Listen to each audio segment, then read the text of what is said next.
Hello, aspirants. Welcome back to our YouTube channel Smart Preparation to Success. As a part of our Tgpsc group and daily answer writing, today we are going to discuss day 47 and 48 answers. Let's start. First question. Discuss the socio-economic and educational challenges faced by backward classes in Indian society. Evaluate the role of government policies in addressing their issues.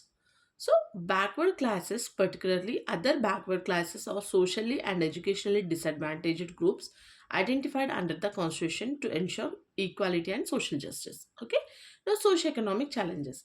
Backward classes face multiple socio-economic challenges such as poverty, unemployment, low wages, and dependence on the informal sector. Okay, now limited access to land, credit, and resources restricts their economic mobility. Now, socially caste based discrimination and low status continue to hinder their integration into mainstream society. Now, again, the question is educational challenges, right? So, now we have to explain the educational challenges.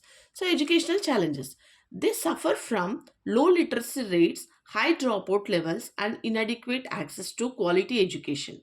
So, factors like poverty, lack of awareness, poor infrastructure, and first generation learning barriers, especially for women. Okay, now what are the government uh, policies? So, played a key in addressing their issues. Reservation of 27% for OBCs in education and public employment has improved. Representation, the National Commission for Backward classes safeguards their rights. Welfare schemes such as pre-metric and post-metric scholarships, hostels and skill development programs like PMKVY enhance opportunities. The creamy layer concept ensures benefits reach the truly needed. Okay. Now the conclusion is while government initiatives have improved the condition of backward classes, stronger implementation, targeted interventions, and inclusive policies are essential to achieve true social and economic empowerment. Clear? Second question. Who are considered minorities in India? Examine the constitutional safeguards or government measures to protect and development of minorities. So, minorities in India are groups with distinct religious identities and smaller population compared to the majority. Their protection is vital for maintaining India's unity in diversity. So, in India, Muslims, Christians, Sikhs, Buddhists, Paris, and Jains are recognized as religious minorities, while linguistic minorities are identified at the state level. Okay. Now, what are the constitutional safeguards? The Constitution provides strong safeguards. Article 14, 15, 16 ensure equality and prohibit discrimination. Article 25 guarantees freedom of religion. Article 29 and 30 protect cultural and educational rights, allowing minorities to prepare their language and establish institutions. Okay.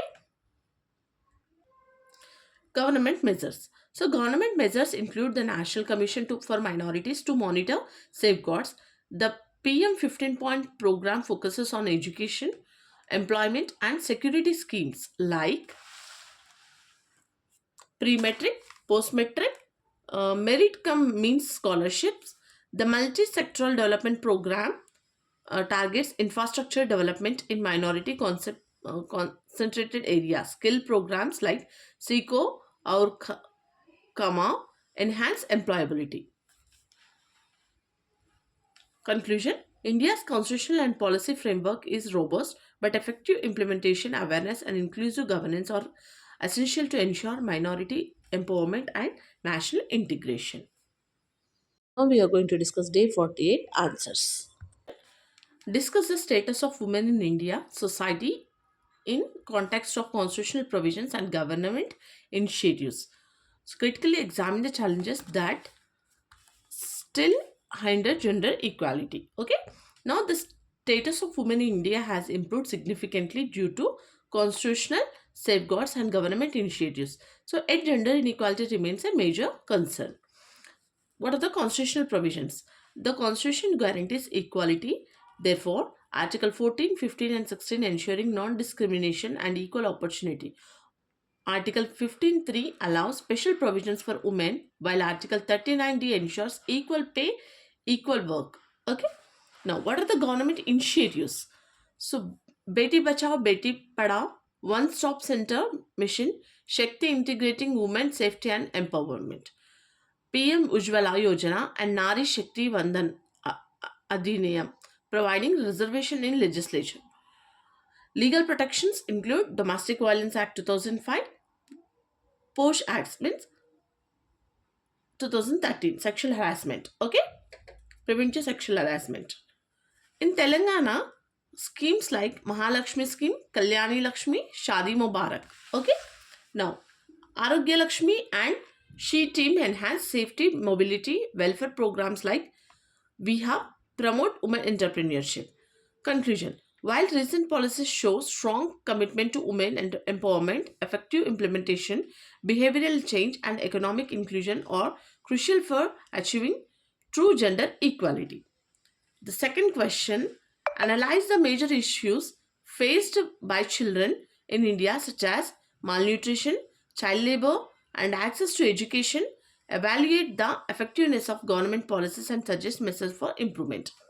Now, children represent India's demographic dividend, yet issues like malnutrition, child labor, and poor educational access continue to hinder their development. Malnutrition remains a serious concern despite improvements. Child labor persists due to poverty and migration. Educational challenges, learning gaps, dropouts, digital inequality, and post pandemic. Central schemes, Poshan 2.0, Sakshan Anganwadi, PM Poshan, and Samagra Shiksha 2.0, Date Act 2009, ensure free education. Child Labor Amendment Act 2016 restricts exploitation. So, Telangana schemes, KCR Kit enhances maternal child care, Arogya Lakshmi improves nutrition, and Manavuru Manabadi upgrades social infrastructure.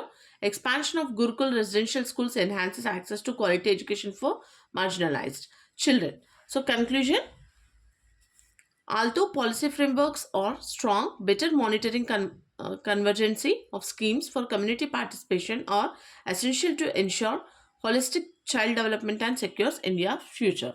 So these are the four answers. Trying to practice it. So నేను already చెప్పాను, ఇవి నేనే అయితే answers రాస్తున్నానో నేను అవి మాత్రమే upload చేస్తున్నాను. So ఇంకా ఇందులో ఏదైనా యాడ్ ఆన్స్ ఏమైనా మిస్టేక్స్ ఉన్నా కూడా చెప్పండి.